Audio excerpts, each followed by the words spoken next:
sont ici aujourd'hui, vous n'êtes pas ici par hasard. Vous êtes ici parce que votre temps est arrivé. Aujourd'hui, on ne va pas parler au futur. On parle de maintenant.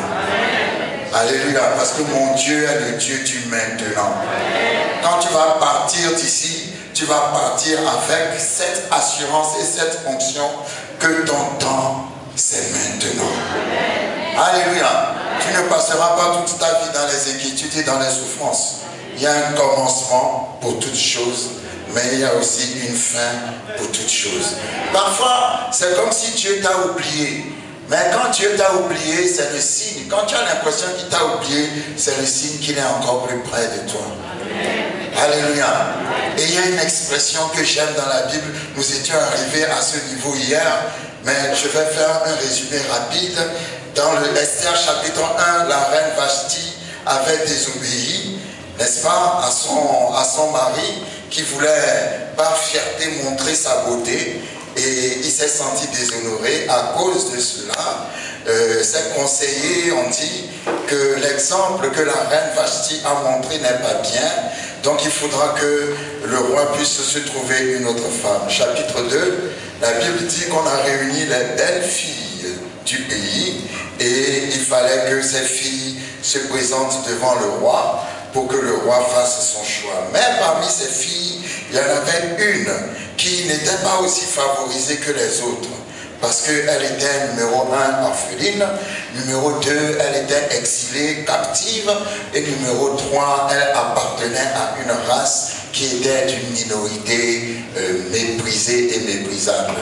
Esther, elle avait 3 barrières, mais malgré les 3 barrières, quand Dieu décide de faire quelque chose, aucune barrière ne peut résister devant notre Dieu.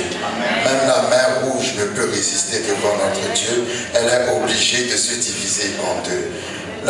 Esther avait cette faveur sur elle qui a fait que, par les conseils de Hégai, qui était la personne qui était chargée de s'occuper des filles, Hégai lui avait donné les conseils qu'il fallait. La Bible dit, quand le roi a vu Esther, le roi aima Esther plus que toutes les autres femmes. Et je disais que Esther, c'est aussi l'image de l'Église. Tu es Esther, toi aussi. Dans Esther, on trouve les chrétiens et les chrétiennes. Même si tu es un homme, tu es Esther.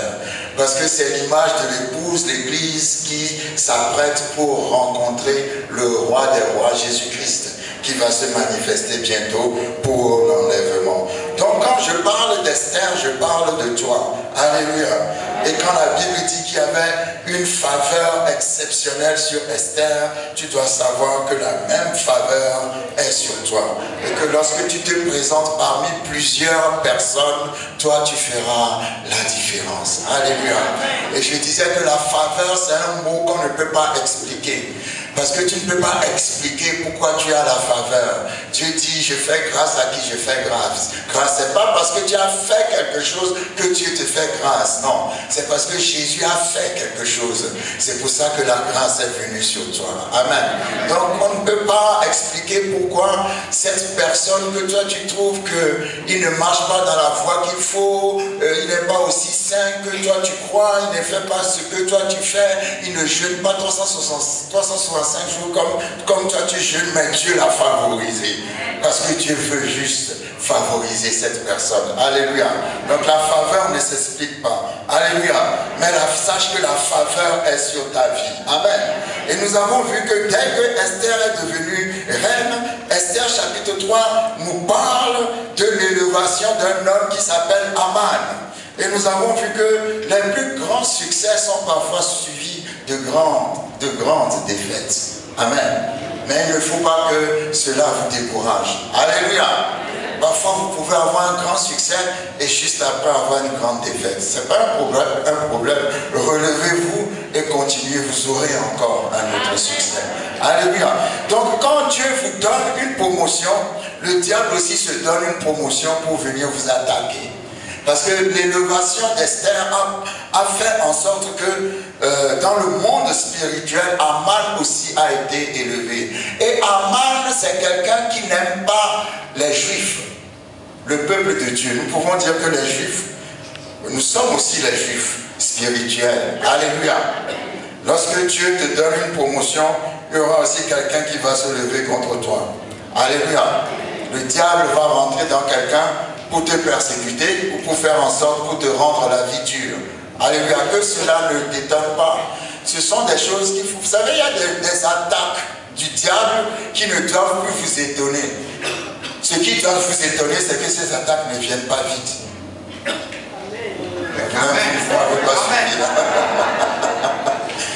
Vous devez être étonné parce que l'attaque n'est pas vite venue. Alléluia. Parce que moi, il y a des choses, je ne le dis pas par orgueil, je le dis par expérience. Et c'est le principe de Dieu, que le diable ne peut pas faire qui va m'étonner. Parce que quand je sais que Dieu m'a fait une promesse et que je sens la promesse venir, en même temps, je m'attends moi-même.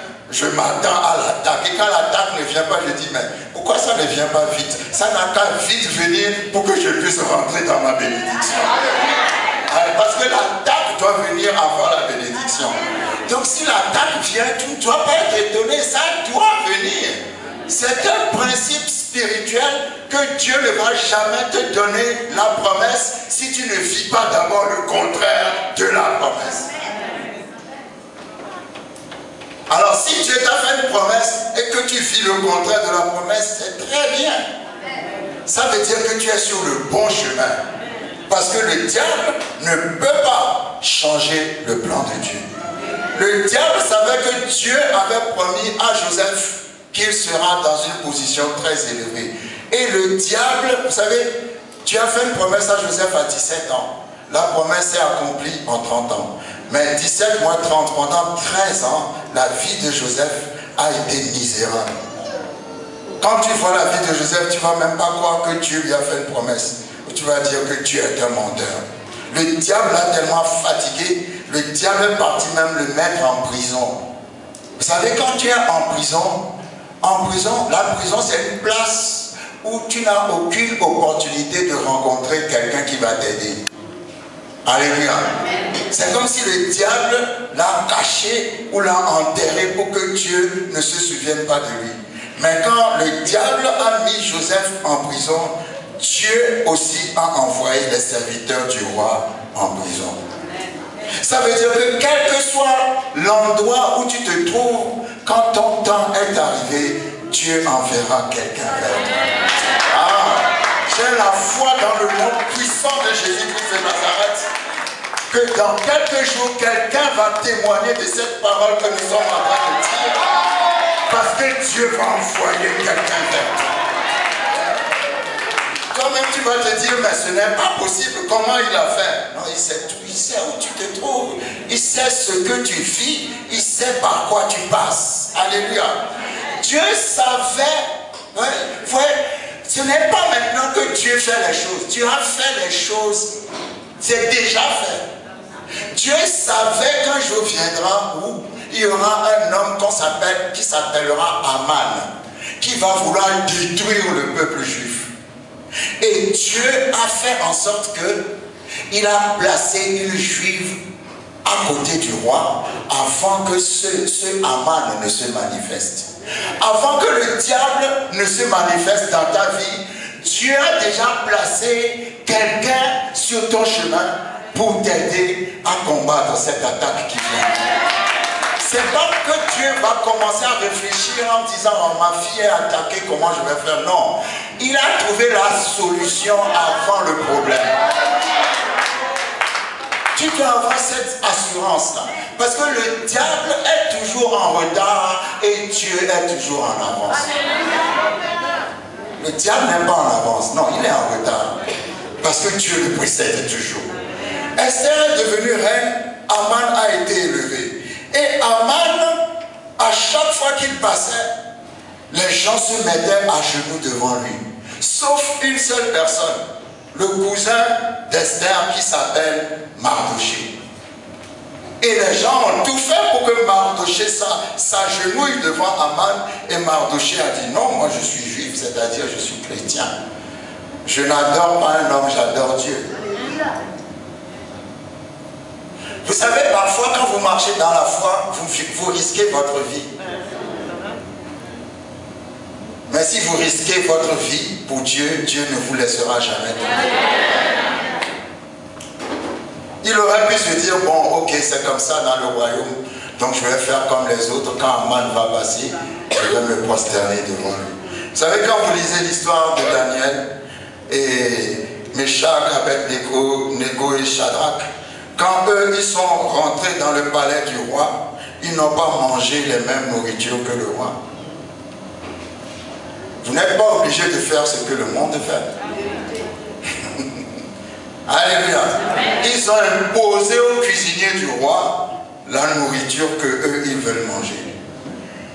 Nous devons apprendre à imposer au monde la nourriture que Dieu veut qu'on mange. Nous ne sommes pas obligés de manger la nourriture du monde. Alléluia. Donc Esther est devenue roi et reine, pardon, et quand Aman voyait que Mardoché ne se prosternait pas devant lui, ayant appris qu'il est juif, son orgueil était blessé et il s'est arrangé pour dire au roi, il y a dans ton royaume un peuple qui a des lois différentes. Ce peuple n'observe pas des lois, il faut absolument qu'on puisse exterminer ce peuple. Or, le roi ne savait pas que sa propre femme faisait partie de ce peuple. Donc le roi a permis à Aman de voter des lois et ces lois vont lui permettre d'exterminer le peuple juif. Chapitre 4. Mardoché ayant appris cela a envoyé un message à Esther en disant Aman a décidé de détruire les Juifs, donc interviens auprès de ton mari, le roi. Or, il y avait dans le royaume une loi qui dit tu n'as pas le droit d'entrer dans la cour privée du roi si le roi ne t'a pas invité. Si tu fais cela, tu peux être condamné à mort. Et Esther dit à son oncle, à son cousin Mardoché, à cause de cette loi, la juriste ma vie, et Mardoché lui a dit, même si tu te caches dans le palais, ne crois pas qu'on ne te détruira pas. Dieu suscitera quelqu'un d'autre pour protéger ton peuple et toi, tu périras.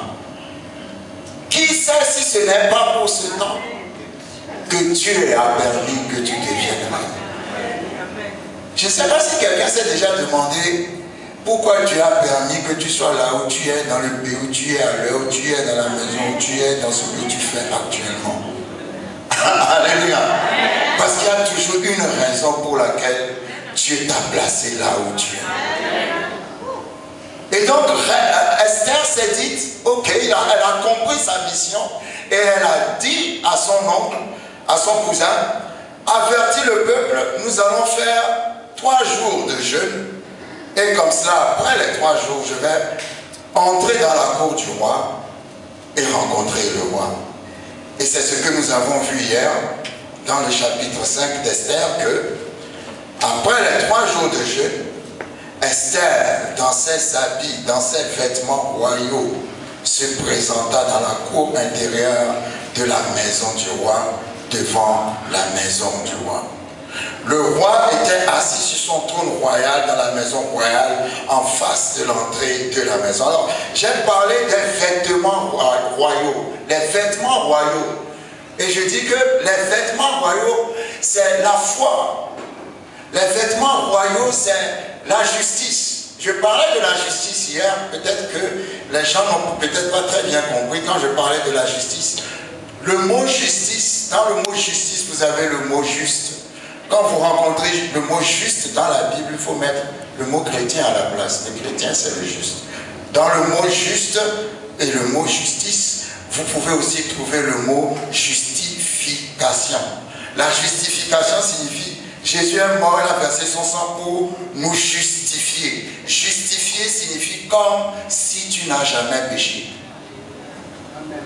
Amen.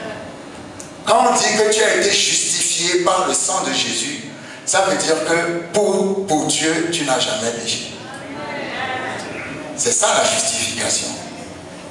Et le mot justice signifie l'état de quelqu'un qui est justifié. L'état de quelqu'un qu'on regarde comme sans péché. Tu as été au tribunal de Dieu. Tu as regardé tous tes péchés juste au moment où on allait te condamner à mort. Jésus s'est présenté. Jésus a dit, je prends tous ses péchés sur moi et lui, on le libère. Alléluia. Tu as été justifié. Amen. Quand nous marchons dans la foi, il y a une chose que le diable fait souvent pour voler notre foi. Le diable nous ramène toujours aux erreurs que nous avons commises. Quand tu pries toi-même et que tu penses à ce que tu as fait il y a quelques années ou quelques jours, le diable te dit, mais tu crois que Dieu t'a pardonné vraiment? Tu crois que tu es vraiment pardonné? Non. Malgré tout ce que tu fais, non, Dieu ne va pas écouter ta prière. Je ne sais pas si c'est déjà arrivé à quelqu'un. Ça ne vous est jamais arrivé. Et parfois, on se laisse aller à cette voie-là. Et quand tu pries toi-même, quand tu pries, tu te dis que Dieu ne va pas t'exaucer à cause de ce que tu as fait. Alléluia. Donc, parce que le diable ou ta conscience t'accuse, tu oublies la puissance de la justification. Alléluia. La Bible dit, si tu confesses tes péchés, Dieu ne se souvient plus. Parce que le sang de Jésus ne couvre pas les péchés, mais enlève les péchés. Maintenant, quand on donne ces enseignements, on dit non, le pasteur pousse les gens à pécher. Excusez-moi, mais Dieu n'est pas stupide. Dieu regarde le cœur. Tu ne te lèves pas en disant, bon, je vais pécher, et puis après Dieu va me pardonner quand je vais me repentir. Non! Dieu regarde la sincérité de ton cœur. Alléluia. Si tu pêches, parce que bon, aussi longtemps qu'on est dans cette chair et sur cette terre, on pêche. Alléluia.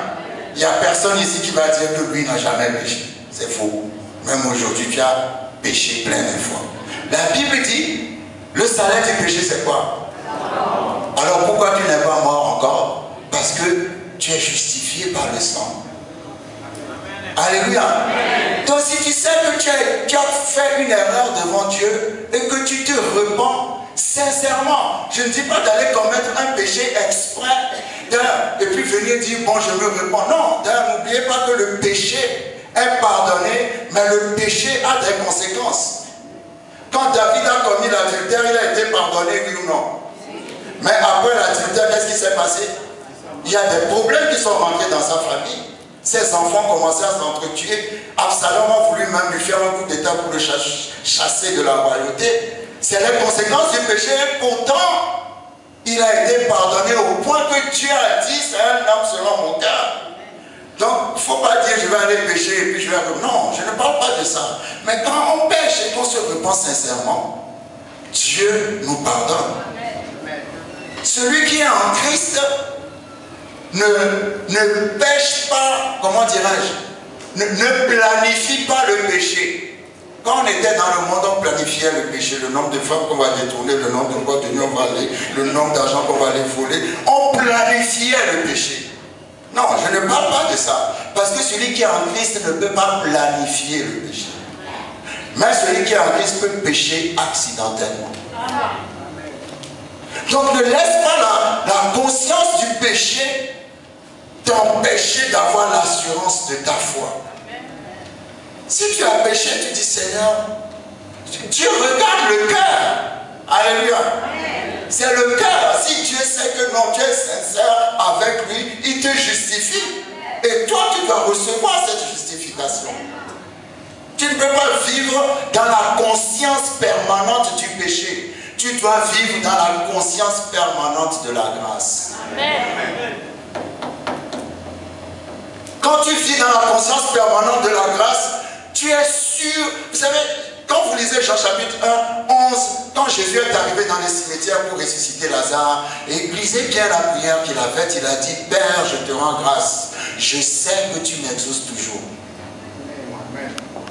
Mais quand Jésus prit là l'assurance, il dit, je sais que tu m'exauces toujours.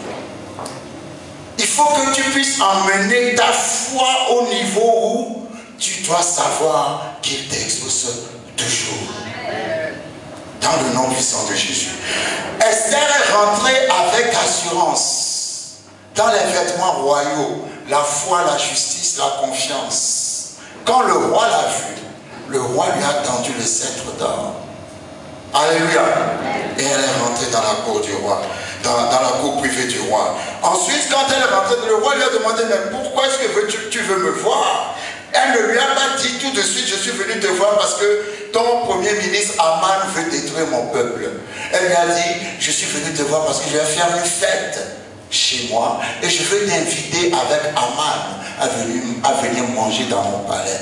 Et le roi et Aman étaient partis manger chez, comment dirais-je, chez Esther. Et quand Aman était rentré à la maison ce jour-là, sur son chemin, il a encore rencontré Mardoché qui a refusé de se prosterner devant lui. Et là, il était en fureur. Quand il est rentré chez lui, il a dit à sa femme, ce Mardoché me fatigue. Comme j'ai le droit, nous avons obtenu le droit d'exterminer ce peuple, moi-même je vais faire un poteau de potence où moi-même je vais pendre Mardoché. Alléluia. Et quand vous lisez la fin du chapitre 5, vous allez voir que Aman et sa famille ont dressé un poteau spécial réservé pour la pendaison de Mardoché. Vous ne me croirez pas si je vous dis que parmi vous, il y a des gens qu'on a réservés pour la pendaison. Le diable, quelqu'un dans ta famille a dressé un poteau pour toi. Mais la Bible dit, nous l'avons vu hier, que quand Esther a été élue reine, est devenue reine, Mardoché avait découvert qu'il y avait deux eunuques qui voulaient tuer le roi. Et Mardoché a dit à Esther, dis au roi qu'il y a un complot pour te tuer, et à cause de Mardoché, le roi a été sauvé. Et la Bible dit que ça a été écrit dans les annales du royaume. Mais quand ça a été écrit, après, le roi a oublié. Le roi n'a pas eu le temps de récompenser Mardoché pour avoir sauvé sa vie. Et la Bible dit, et c'est ça que je trouve très étonnant dans Esther chapitre 5, quand Aman a décidé de mettre un poteau, Esther 5 verset 14, Zeresh, sa femme et tous ses amis lui dirent qu'on prépare un bois haut de 50 coudées et demain matin demande au roi qu'on y pende Mardoché. Puis tu iras joyeux au festin avec le roi. Cet avis plut à Aman et il fit préparer le bois. Donc le poteau était déjà préparé. Mais le chapitre 6 commence par cette nuit-là, le roi ne put pas dormir. C'est-à-dire, juste au moment où Aman a préparé la mort de Mardoché, Dieu a fait que cette nuit-là, le roi n'a pas dormi. Le roi ne savait pas qu'on avait préparé un poteau pour pendre Mardoché. Mais Dieu savait ce que Aman était en train de préparer contre Mardoché. Et j'aime bien cette expression parce que la Bible dit que quand le roi n'arrivait plus à dormir, le roi s'est dit, amenez-moi les livres qui parlent de tous les faits qui se sont passés dans mon royaume. Et pendant qu'on lisait au roi tous les faits qui se sont passés dans le royaume, il s'est rendu compte que Mardoché l'avait délivré d'un complot, mais il n'avait pas récompensé Mardoché.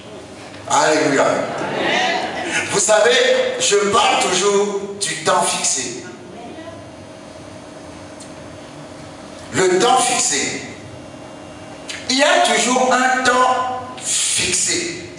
Quand le temps fixé arrive, tout s'enclenche tellement bien, vous ne comprenez pas. Alléluia.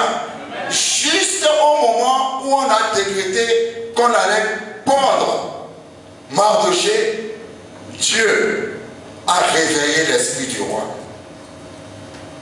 Dieu a fait en sorte que le roi s'est souvenu que Mardoché lui avait sauvé la vie. Et en cet instant précis, le roi avait décidé quelque chose dans son cœur. Et juste au moment où il pensait à ce que Mardoché lui a fait, voilà Aman qui rentre dans le palais du roi. Et le roi demande à Aman maintenant, dis-moi Aman, qu'est-ce que le roi doit faire pour honorer quelqu'un qui a fait quelque chose de bien dans le royaume? Donc Aman pensait qu'il s'agissait de lui. Dis à ton voisin,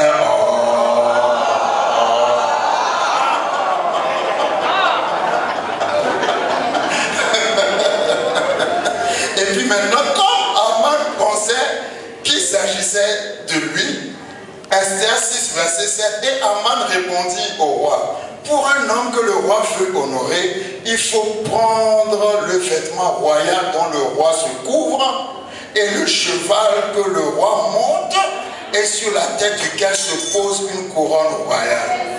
En même temps, lui-même, il se voit comme le roi. Et puis il dit, remettre le vêtement et le cheval à l'un des principaux chefs du roi, puis revêtir l'homme que le roi veut honorer, le promener à cheval à travers la place de la ville et crier devant lui. C'est ainsi que l'on fait à l'homme que le roi veut honorer. Le roi l'a bien écouté et le roi lui dit, prends tout de suite le vêtement et le cheval comme tu l'as dit et fais ainsi pour Mardochée.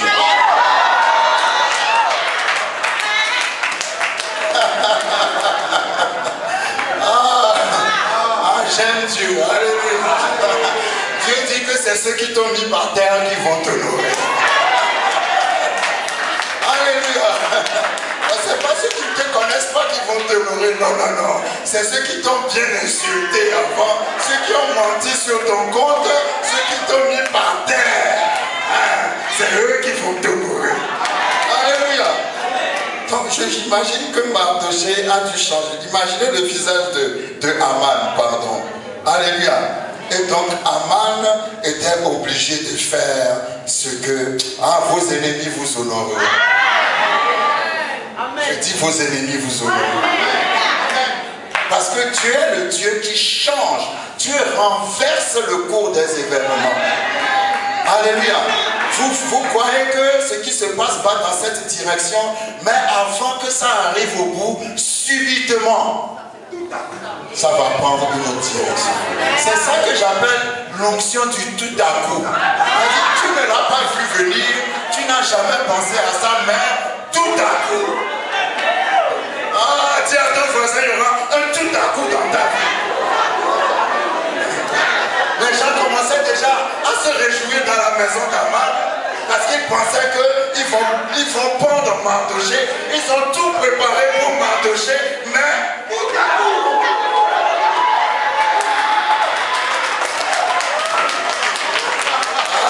Mon Dieu est le Dieu de tout à coup.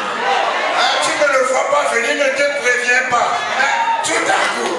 On a dit qu'on va te condamner, tu vas aller en prison et tout à coup. Les médecins disent que ta maladie est incurable, mais tout à coup.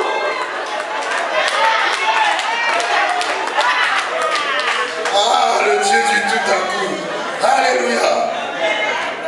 Donc, Aman était obligé de promener Mardochée et de l'honorer. Dieu est fort, Dieu est fort.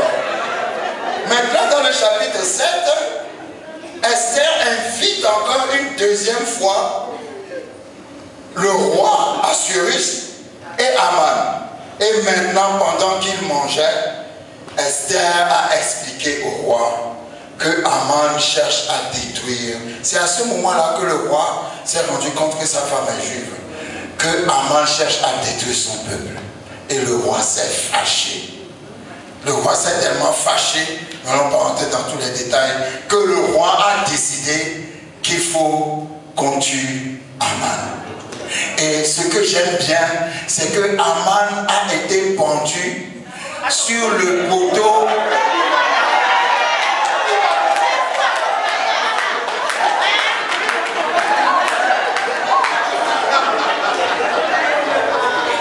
Vous savez, je dis toujours le diable est bête. C'est pour ça qu'il dit qu'il est toujours en retard. Parce que quand vous lisez 1 Corinthiens chapitre 2, allons rapidement dans 1 Corinthiens chapitre 2. Dans 1 Corinthiens chapitre 2, Dieu va renverser le cours des événements. Tu es sur un chemin où tu crois que c'est la perdition, mais tout à coup. J'aime trop le tout à coup là. D'un seul coup, tu prends une autre direction. Juste au moment où tu dois tomber dans le trou, tout à coup, une autre direction. La Bible dit dans 1 Corinthiens chapitre 2 à partir du verset 7, nous prêchons la sagesse de Dieu, mystérieuse et cachée, que Dieu avant les siècles avait prédestinée pour notre gloire. Sagesse qu'aucun des chefs de ce siècle n'a connue, car s'il l'avait connue, il n'aurait pas crucifié le Seigneur de gloire. Ça veut dire quoi? Sagesse qu'aucun des chefs de ce siècle, c'est-à-dire le diable, sagesse qu'aucun des chefs de ce siècle n'avait connue, car s'il l'avait connue, il n'aurait pas crucifié le roi de gloire. Parce que quand on crucifiait Jésus, le diable pensait que c'était la fin de Jésus. Il ne savait pas que c'était sa propre fin à lui. Donc quand il a crucifié Jésus, pour lui c'était fini. Hein? Mais il ne savait pas, parce qu'il est toujours en retard. Quand crucifiant Jésus, c'est lui-même qu'il est en train de crucifier. Parce qu'au troisième jour, celui qui l'a crucifié est ressorti. Et lui, il s'est retrouvé lié, dépossédé et complètement détruit. Quand Aman préparait le poteau, il croyait que c'était pour Mardoché. Il ne savait pas que c'était pour lui-même. Ceux qui ont préparé un piège sur ton chemin tomberont eux-mêmes dans leur préparation. Ils seront dans leur piège et c'est toi qui vas encore les sortir du piège. Alors qu'ils ont préparé le piège pour toi. Alléluia. Donc, le roi, la colère du roi s'est apaisée lorsque Aman a été pendu. Et la Bible dit que les Juifs ont donc, la loi qui consistait à les éliminer a été abrogée. Et Mardoché a été nommé à la place d'Aman. Dieu est fort, hein? Il a conduit Aman au poteau que Aman a prévu pour Mardoché et il a donné la place d'Aman à Mardoché. Il y a un Dieu qui est juste. Même si les avocats vous condamnent, il y a un Dieu qui est juste. Et quand ce Dieu-là agit, il ne passe pas par votre patron, il agit tout seul. Il passe au-dessus de toutes les lois, il agit tout seul. Alléluia. Donc, la Bible dit, quand nous lisons Esther chapitre 9, que les Juifs, on n'a pas seulement fait pendre Aman, mais quand vous lisez le verset 14, Esther 9, la Bible dit qu'on a fait pendre aussi les 10 fils d'Aman. C'est-à-dire que quand on a pendu Aman, on n'a laissé aucun descendant d'Aman en vie. C'est-à-dire on l'a rayé en même temps, quoi. Ce qu'il voulait faire aux Juifs, c'est ça qu'on lui a fait à lui. Alléluia. Et la Bible dit, quand nous lisons le chapitre 10, que les Juifs, à cause de cette grande délivrance, n'est-ce pas, dans le chapitre 9, ont décidé de fêter cette fête de délivrance qui s'appelle Purim. Et les Juifs fêtent toujours cela jusqu'à aujourd'hui, dans le mois de février, je crois. C'est une fête pour commémorer ce jour où Dieu leur a accordé une grande délivrance et a délivré le peuple des mains d'Aman. Alléluia. C'est extraordinaire, n'est-ce pas? N'est-ce pas que c'est extraordinaire? Dieu est un Dieu qui justifie toujours ses enfants. Dieu est un Dieu qui protège toujours ses enfants. Dieu est un Dieu qui est toujours là pour te délivrer. Parfois, il fait comme s'il n'est pas au courant de ce qui se passe. Mais Dieu est au courant de ce qui se passe. Vous savez, il y a un passage dans la Bible, Jérémie chapitre 25, verset 12. Quand vous lisez ce passage, dans ce passage, Dieu était en train de prophétiser. Il prophétisait en disant qu'un jour viendra, son peuple, le peuple juif sera désobéissant et à cause de la désobéissance, ils seront amenés comme captifs à Babylone. Et quand ils seront à Babylone, après 70 années d'exil et de captivité, il y aura un roi qui s'appellera Cyrus. Ce roi qui s'appellera Cyrus va décréter la libération du peuple juif. Et Cyrus n'est pas un juif, Cyrus est un païen. Et Dieu a donné cette prophétie 200 ans avant la naissance de Cyrus. 200 ans avant la naissance de Cyrus, Dieu a dit, un roi naîtra qu'on appellera Cyrus. Et ce Cyrus-là va libérer mon peuple. Ça veut dire que Dieu connaît le nom de votre descendance, votre arrière-petits-enfants d'ici 200 ans. Il connaît son nom déjà. Alléluia. Donc Dieu n'attend pas que les choses arrivent avant de réagir. Tu as déjà programmé ta victoire avant que tu arrives. Les problèmes que tu as sont là pour te guider sur le chemin qu'il faut. Vous savez, les problèmes sont des indicateurs. Alléluia. C'est parce que quelqu'un t'a laissé tomber que tu as appris à connaître Dieu. C'est vrai. C'est parce que quelqu'un t'a détesté, t'a rejeté que tu es venu vers Dieu. C'est parce que quelque chose de mauvais t'est arrivé, c'est pour ça que tu as cherché Dieu. Parce que si tout arrivait bien dans ta vie, tu oublierais Dieu. Donc Dieu utilise les problèmes comme des indicateurs pour nous mettre sur le chemin de notre destinée. Alléluia. C'est parce que les frères de Joseph l'ont vendu, c'est pour ça qu'il est devenu premier ministre. Si les frères de Joseph avaient aimé Joseph, il ne l'aurait jamais vendu. Et ne serait jamais rentré dans sa destinée. Donc le problème que tu vis n'est qu'une indication pour t'amener sur le trône comme Esther. Alléluia. C'est pour ça que la Bible dit rendez grâce à Dieu en toute situation. David a dit dans le psaume 32 ou 34, je bénirai l'Éternel en tout temps. Tout temps veut dire dans les bons temps comme dans les mauvais temps. Donc si tu as un problème, c'est que ce problème est une indication pour t'amener dans le chemin de ta destinée. Mais vous savez, il y a quelque chose, c'est ça le centre de la parole aujourd'hui, c'est que nous allons remarquer que dans la famille, il y a parfois des combats qui reviennent de génération en génération.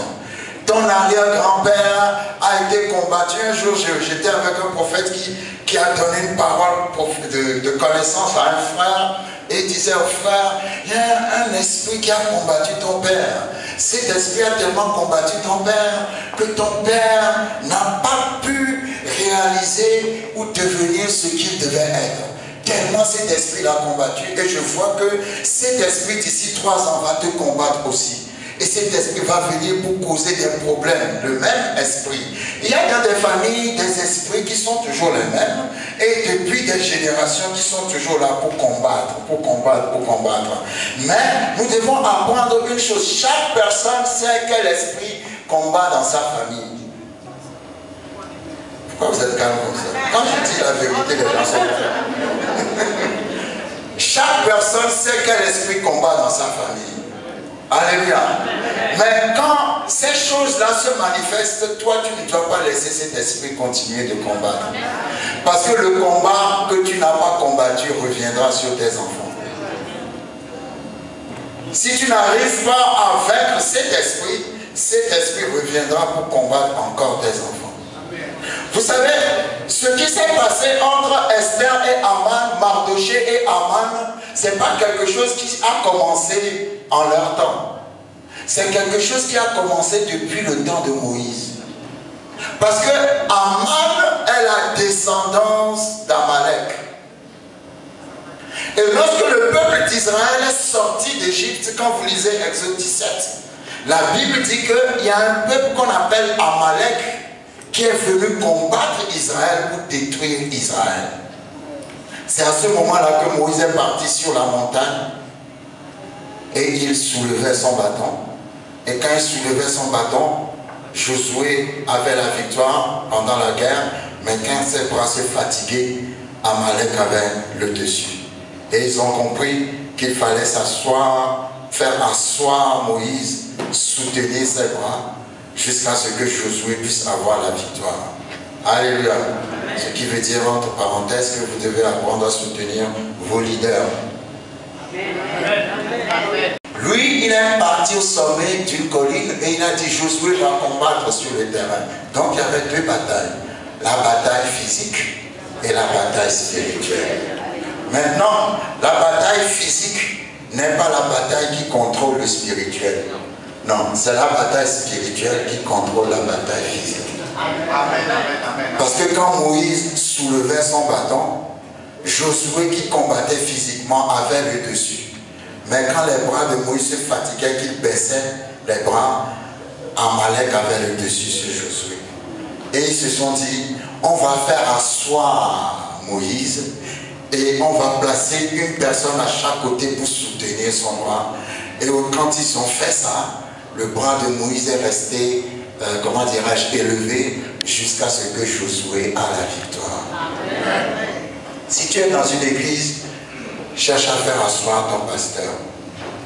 Parce que les batailles qu'il y a dans ta vie sont contrôlées par ton pasteur dans l'esprit. Ah, vous ne me suivez pas quand vous dites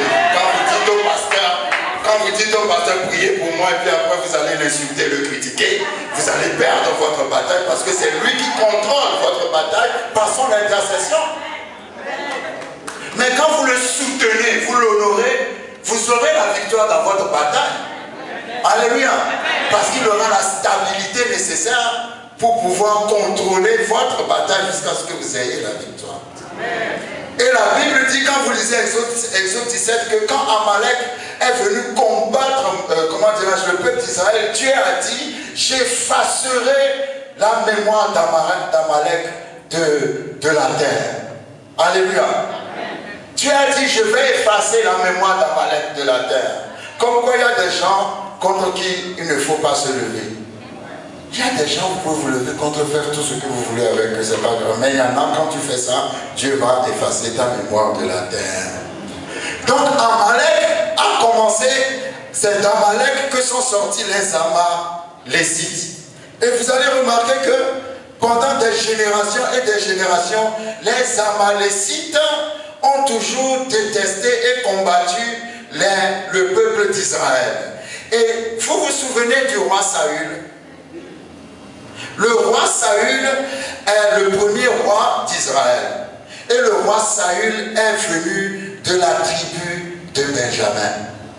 Le papa de Saül s'appelait Kis.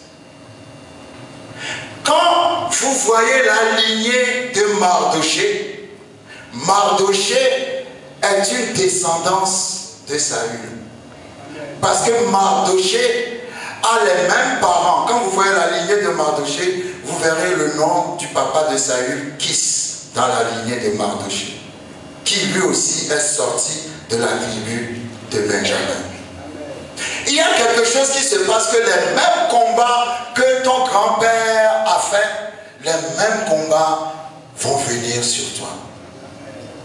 Et je ne sais pas pourquoi Dieu permet cela, mais je crois que Dieu le permet jusqu'à ce qu'il trouve quelqu'un qui arrive à vaincre définitivement cet ennemi qui fatigue ta famille.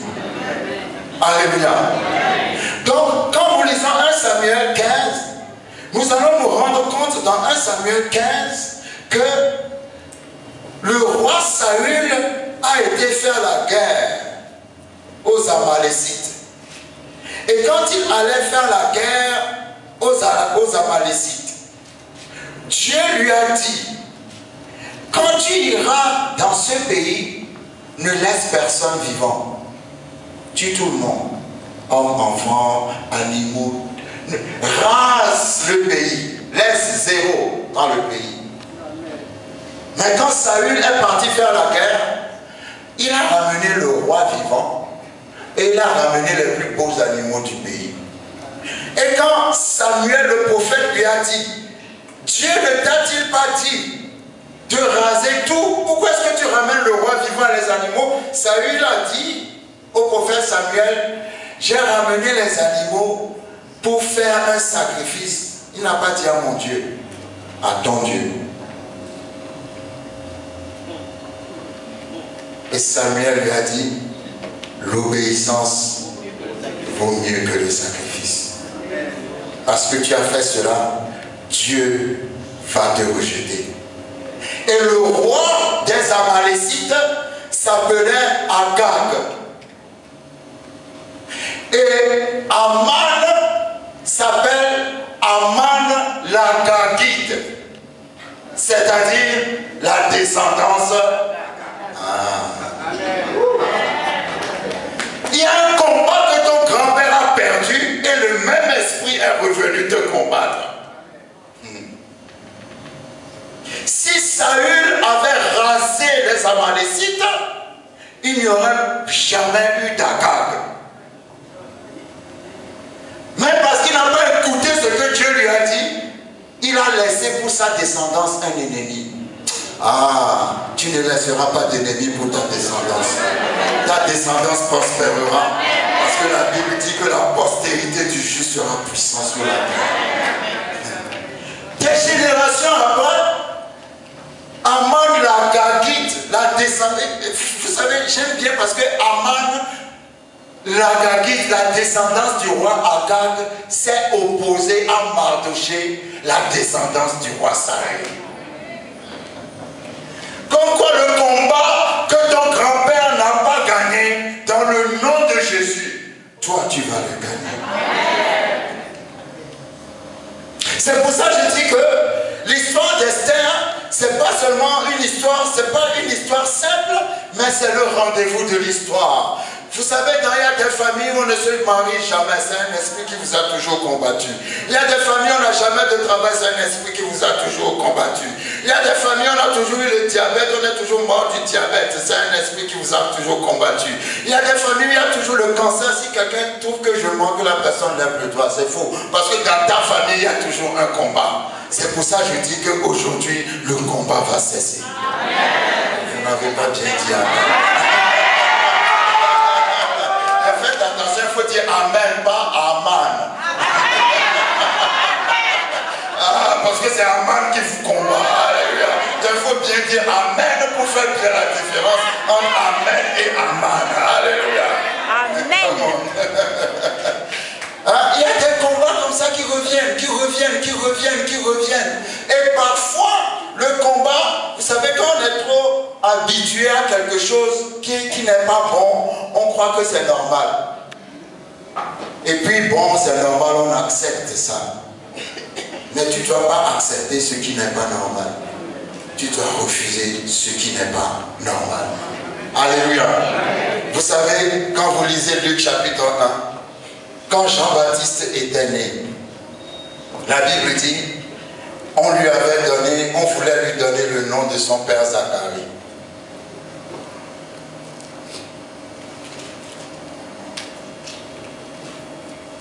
Luc chapitre 1, verset 57.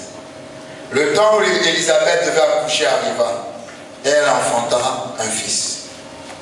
Ses voisins et ses parents apprirent que le Seigneur avait fait éclater envers elle sa miséricorde, et ils se réjouirent avec elle.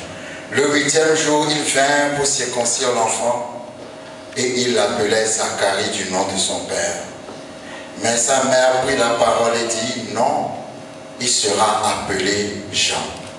Il lui dit, il n'y a dans ta parenté personne qui soit appelé de ce nom. Nous allons nous lever. Parce que dans la tradition juive, il faut donner au bébé le nom, un nom que quelqu'un a déjà porté dans la famille. Quand Jean-Baptiste est né, il voulait l'appeler Zacharie, parce que c'est le nom que quelqu'un a déjà porté dans la famille.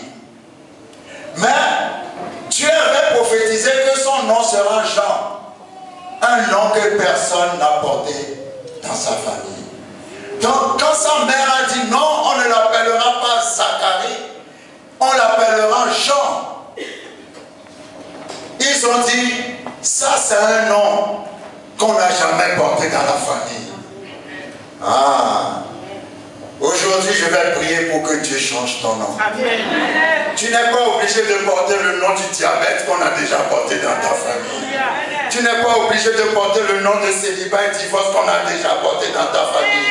Tu n'es pas obligé de porter le nom de maladie et pauvreté qu'on a déjà porté dans ta famille. Mais Dieu dit à partir d'aujourd'hui, je vais te donner un nom qu'on n'a jamais porté dans ta famille. Parce qu'à partir de toi, je vais faire une chose nouvelle. Dieu dit, voici, il faut oublier les choses anciennes, si la chorale peut m'aider. Il faut oublier les choses anciennes parce que maintenant, je vais faire une chose nouvelle. Tous les noms qu'on a appelés dans ta famille jusqu'à maintenant, à partir d'aujourd'hui, Dieu dit, je vais te donner un nom nouveau. Parce que toi, à partir de toi, la guerre génération qu'il y a eu dans ta famille, ça va s'arrêter dans le nom de Jésus. Vous savez, j'ai regardé dans la Bible, après le livre d'Esther, la Bible n'a plus jamais parlé d'Amalécites. Parce que quand Mardochée a vaincu Aman, il a rayé la mémoire des Amalécites de l'histoire d'Israël. Aujourd'hui, Dieu va rayer les mémoires, la mémoire d'Aman dans ta famille, la mémoire des Amalécites dans ta famille, tous les esprits que tes parents n'ont jamais vaincus, les esprits qui ont combattu ton arrière-grand-père, les esprits qui ont combattu ton père, les esprits qui ont toujours été rois dans ta famille. Dieu dit à partir d'aujourd'hui, je vais te donner un nom que personne n'a jamais porté dans sa famille. Toi, tu n'auras pas le diabète dans ta vie. Et même si tu as le diabète, ça va mourir aujourd'hui. Tu n'auras pas le cancer dans ta vie. Et même si tu l'as, ça va mourir aujourd'hui. Tu n'auras plus de blocage dans ta vie. Et même si tu les as, ça va mourir aujourd'hui. Tout ce qui s'est passé dans ta famille, tous les noms qu'on a donnés à ta famille, la stérilité, celle qui ne fait pas d'enfant, ou celle qui ne se marie pas, ou celle qui ne trouve pas d'enfant, de travail, ou celui qui ne prospère jamais. Dieu dit, tu ne porteras plus ces noms. Parce que le temps est arrivé où je vais te donner un nom que personne n'a jamais porté dans sa famille. Si tu es dans la situation dont nous sommes en train de parler, tu peux avancer alors que l'onction est sur le moment. Maintenant, tu viens sur le devant. Parce que la Bible dit que l'onction brise le joug et moi j'ai la foi. Qu'il y a un commencement pour toutes choses et il y a aussi une fin pour toutes choses. Il y a un commencement pour toutes choses et il y a aussi une fin pour toutes choses. Merci Seigneur. Dans le nom de Jésus, Dieu change ton nom aujourd'hui. Que tu porteras désormais un nom que personne n'a porté dans ta famille. Les esprits qui ont toujours gagné dans ta famille aujourd'hui, je déclare qu'ils sont vaincus au nom de Jésus. Ce qu'on n'a jamais fait dans ta famille, toi tu vas le faire. Ce qu'on n'a jamais vu dans ta famille, toi tu vas le voir. Ce qu'on n'a jamais réalisé dans ta famille, toi tu vas le réaliser. Les blocages qui ont toujours retenu ta famille, je les brise ce soir dans le nom puissant de Jésus-Christ de Nazareth. Dans le nom puissant de Jésus-Christ de Nazareth. Dieu dit, je te donne un nom nouveau. À partir d'aujourd'hui, j'arrête la malédiction. À partir d'aujourd'hui, j'arrête les blocages. À partir d'aujourd'hui, le diable ne va plus voler, mais il va rendre au centuple ce qu'il a volé. Parce qu'il y a eu un temps de la tribulation, mais le temps de la tribulation est fini maintenant. Maintenant vient une saison nouvelle. La saison de la délivrance. La saison de la joie. On n'entendra plus jamais parler d'Aman dans ta vie. On n'entendra plus jamais parler d'Amalek dans ta vie, ni dans la vie de tes enfants. Tes enfants ne combattront pas les combats que tu as combattus. Tes enfants ne combattront pas les combats de tes pères. Tes enfants ne combattront pas les combats de tes aïeux. Mais à partir de toi, je change la généalogie de ta famille. À partir de toi, on entendra le nom prospérité. À partir de toi, on entendra le nom délivrance. À partir de toi, on entendra le nom de libération. À partir de toi, on entendra le nom de ouverture dans le nom puissant de Jésus-Christ de Nazareth. Dieu dit, je t'appelle Jean, parce que personne n'a porté le nom de Jean. Jean est celui qui a ouvert la voie à Jésus. Et Jésus a dit de tous les prophètes qui existent, il est le plus grand. Parce que Jean est la révélation du Messie. Il a reconnu le Messie. Il a dit, voici l'agneau de Dieu qui enlève le péché du monde. Voici l'agneau de Dieu qui enlève le péché du monde. Merci Seigneur. À partir de ta